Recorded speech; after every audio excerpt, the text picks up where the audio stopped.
오늘 얘기는 탯줄을 끊어주세요. 그리고 아이의 얘기를 들어주세요. 애 때문에 너무 속상하다. 걔는 왜 내 말을 안 듣니? 그럼 저는 속에서 이렇게 얘기하죠. 우리의 자식들이 우리의 말을 들어야 될 이유는 뭘까? 이제 다 다른 집인데 저는 똑같은 얘기들을 지난 10년간 적어도 7, 8팀 들었어요. 어떤 얘기냐면 아이가 중학교 혹은 고등학교 때 유학을 보내요. 아이가 혼자 공부를 하면서 엄마 힘들어, 나 집에 가고 싶어 라고 얘기를 해요. 집집마다 다 사정은 있는 거니까 여러 가지 이유로 그럴 수 없어, 기다려, 그냥 견딜 수 있어, 왜 이렇게 약하니, 뭐 이제 여러 가지로 다독 해서 이제 대학교까지 가요. 그럼 이제 대학교에 가게 되면 아이들이 돌아와요. 한국으로 돌아와서 집거를 하면서 아무것도 안 해요. 그러면 어머님이 이제 이렇게도 시도해보고 저렇게도 시도해보시고 막 이렇게도 해보고 저렇게도 해보고 그러다가 이제 사실 음악 치료가 그렇게 많이 알려져 있는 치료는 아니잖아요. 그러니까 엄마 입장에서는 뭐라도 좀 시켜보고 싶어서 데리고 오려고 하세요. 저는 어머님들한테 항상 이렇게 얘기해요. 아이가 20살이 지났으면 끌고 오지 마시라고. 어머님 먼저 오시라고 말씀드려요. 아이 끌고 오지 마시고 어머님 와서 얘기 들으시고 음악 치료가 아이한테 맞는 것 같다 그러면 설득을 해서 데리고 오시라고. 근데 데리고 오는 것도 안 되고 두 가지. 용돈을 더 주시더라도 치료비를 본인이 직접 내게 해라.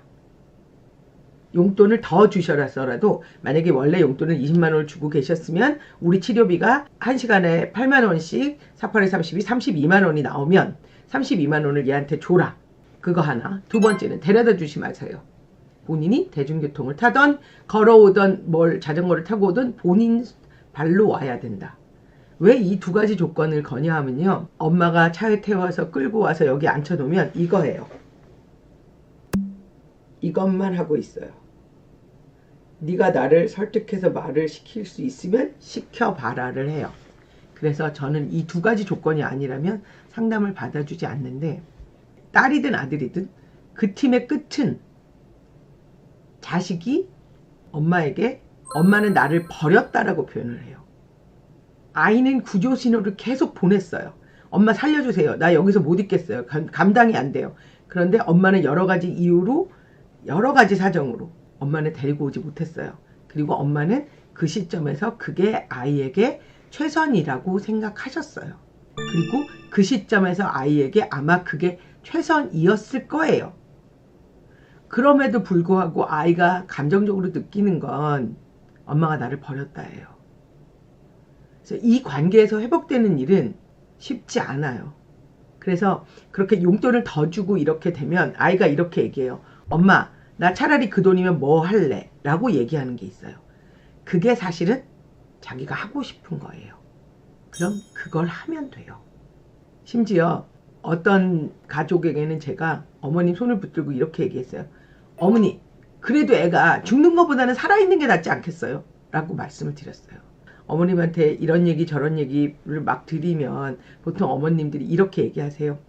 머리로는 다 아는데요. 실천이 안 돼요.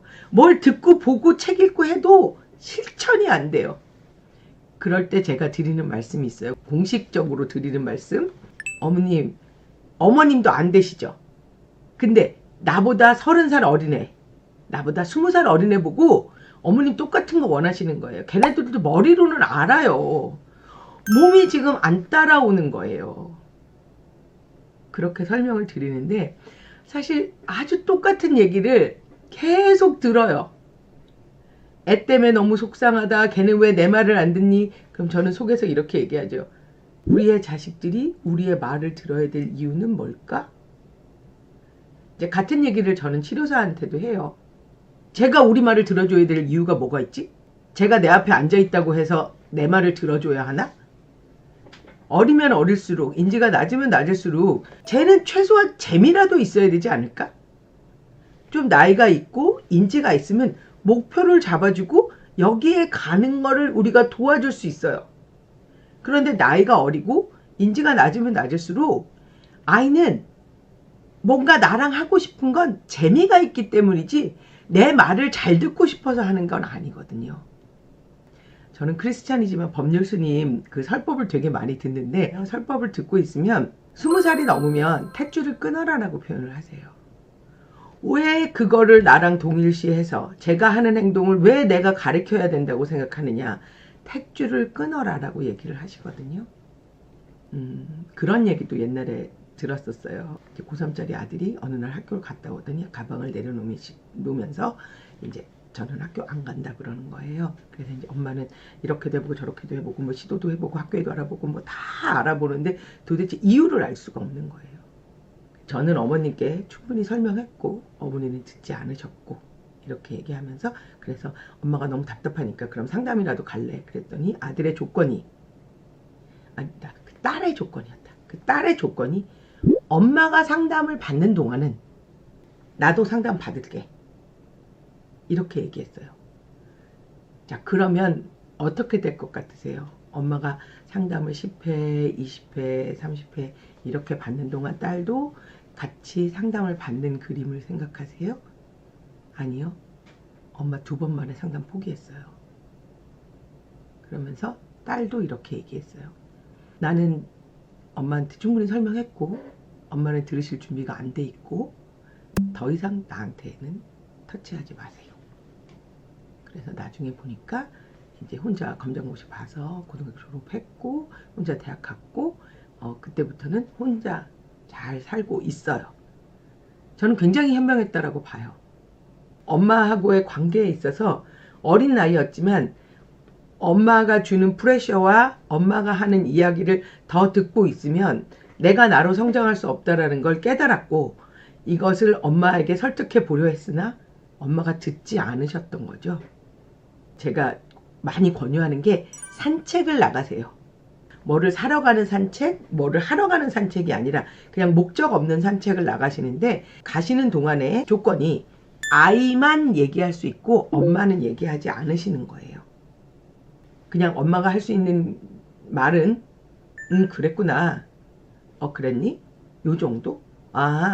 요 정도. 더 이상의 말은 필요 없으세요.